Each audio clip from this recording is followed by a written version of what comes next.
สวัสดีครับสวัสดีครับพ่อแม่พี่น้อง FC ไทยลาวเมื่อสุขุสุคนมื้อนี้ก็มาพบมาพ่อกระเบาต้นวันนี้เป็นวันที่23พฤษภาคมปีพศ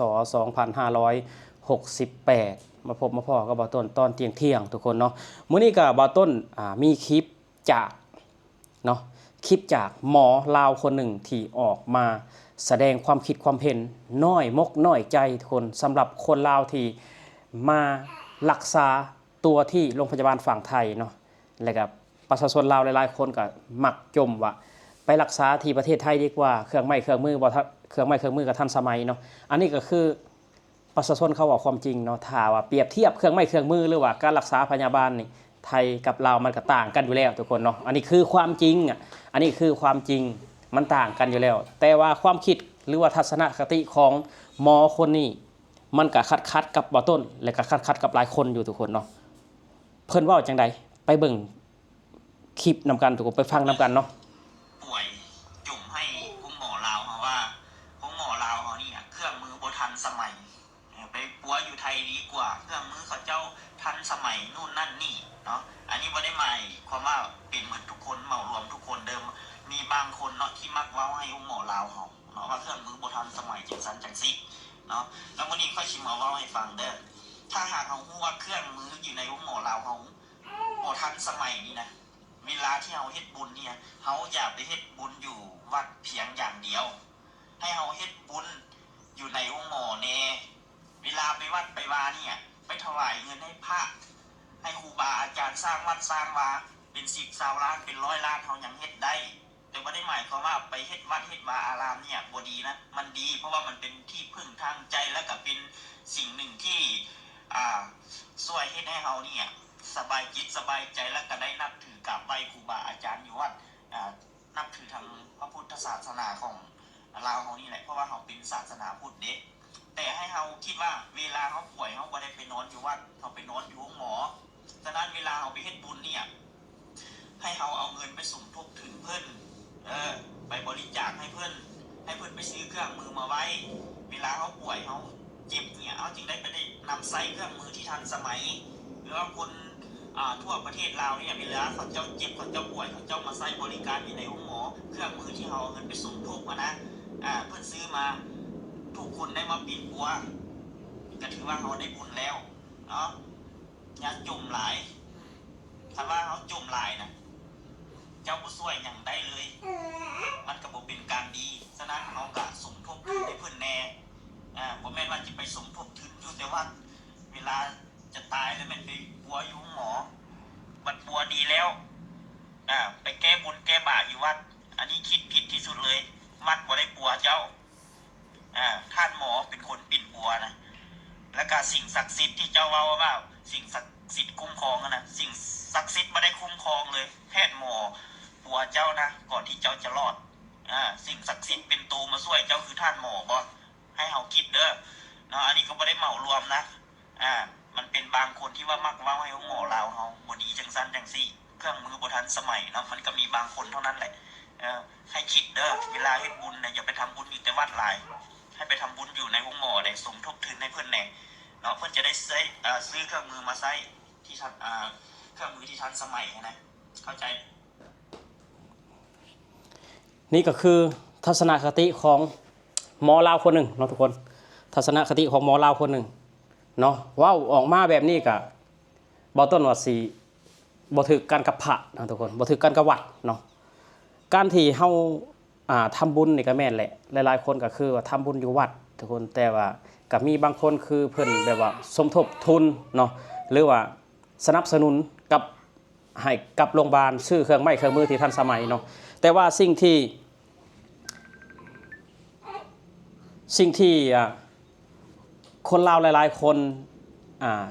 จมเกี่ยวกับโรงพยาบาลฝั่งลาวมันบ่ได้เกี่ยวกับเครื่องไม้เครื่องมือ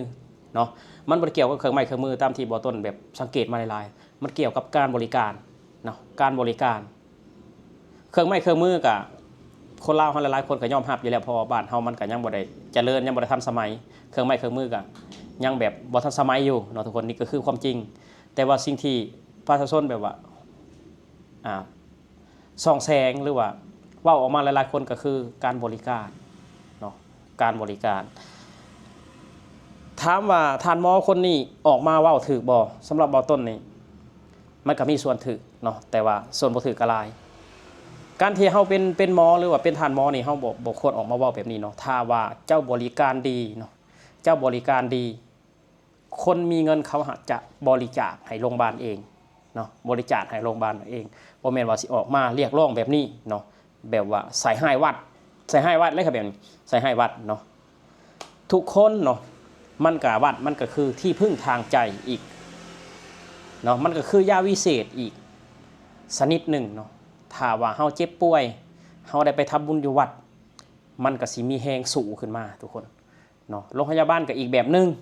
วัดก็อีกแบบนึงเพราะฉะนั้นแล้วเนาะมันก็อยู่ที่ความพึงพอใจของประชาชนพึงพอใจของ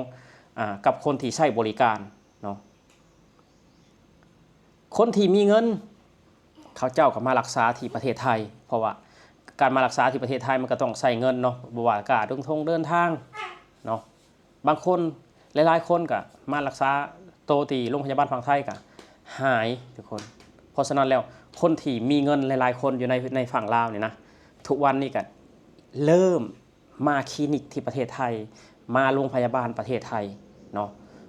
สังเกตเห็นวันอาทิตย์วันเสาร์วันหยุดยาวเนาะสังเกตเห็นอยู่ด่านน้องคายรถติดคนสีแน่นทุกคนบางคนกับมาพบหมอบางคนกับมารับยาบางคนกับมาตรวจสุขภาพนี่เพราะว่ามันแตกต่างกันทุกคนมันแตกต่างกันอะไรอันนี้คือเขาต้องยอมรับความจริงประชาชนแบบว่าซ่องแซงหรือว่าติเตียนออกมาว่า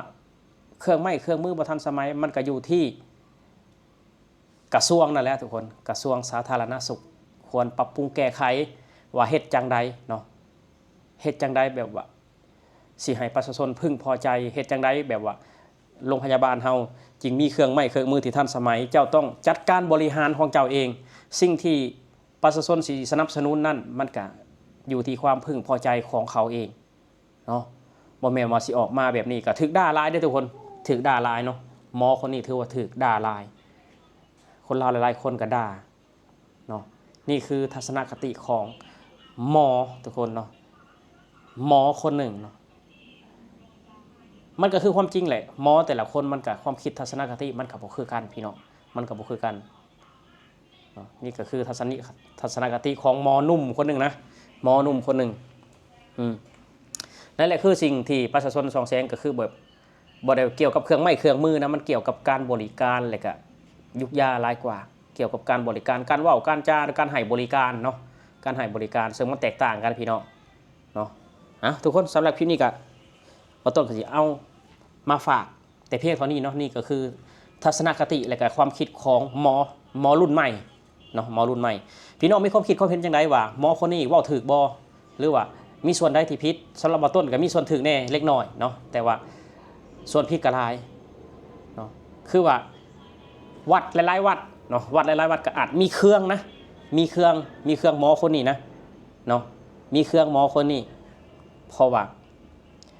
บาดสิตายบ่ได้ไปตายอยู่วัดเพิ่นว่ามาตายอยู่ที่โรงพยาบาลบาดไปบริจาคให้วัดเอาต้นเชื่อเลยนะว่าคนลาวหลายๆคนก็มีนะบริจาคให้โรงพยาบาลมีคือกันเนาะคืออยู่ในประเทศไทยเพิ่นก็มีคือผู้สนับสนุนแบบอุปกรณ์เนาะอุปกรณ์เตียงผู้ป่วยหรือว่าอีกอย่างหลายๆอย่างคือบ่ต้นไปวัดเมื่อนั้นก็คือเพิ่นสนับสนุนโต๊ะเนาะหรือว่าเก้าอี้นั่งพักผ่อนหย่อนใจคือประเทศไทยก็หลายๆเพิ่นก็สนับสนุนหรือว่าส่งเสริมโรงพยาบาลก็มีแต่ว่าสิ่งที่ผิดก็คือออกมาเว้านี่แหละบ่ต้นว่าสิ่งที่ผิดก็บ่ได้ผิดอย่างอื่นคือออกมาเว้าออกมาเรียกร้องความสนใจนี่แหละเนาะออกมาติเตียนแบบว่าคนที่บ่นว่ามาโรงพยาบาลฝั่งไทยแล้วมันเครื่องมือทันสมัยกว่าอันนี้คือเขาเว้าความจริงเนาะสิ่งที่บริการสิ่งที่โรงพยาบาลบริการก็คือเขาบ่พอใจเนาะทุกคนสำหรับคลิปนี้เนาะก็ฝากสนับสนุนบ่าวต้นโดยการกดไลค์กดแชร์บ่ข้ามโฆษณาเพื่อให้บ่าวต้นมีรายได้เลี้ยงลูกอ่อนของบ่าวต้นเนาะน้องเมษาตอนนี้กำลังแม่กำลังอาบน้ำให้อยู่สำหรับคลิปนี้บ่าวต้นขอกล่าวคำว่าสวัสดีครับผม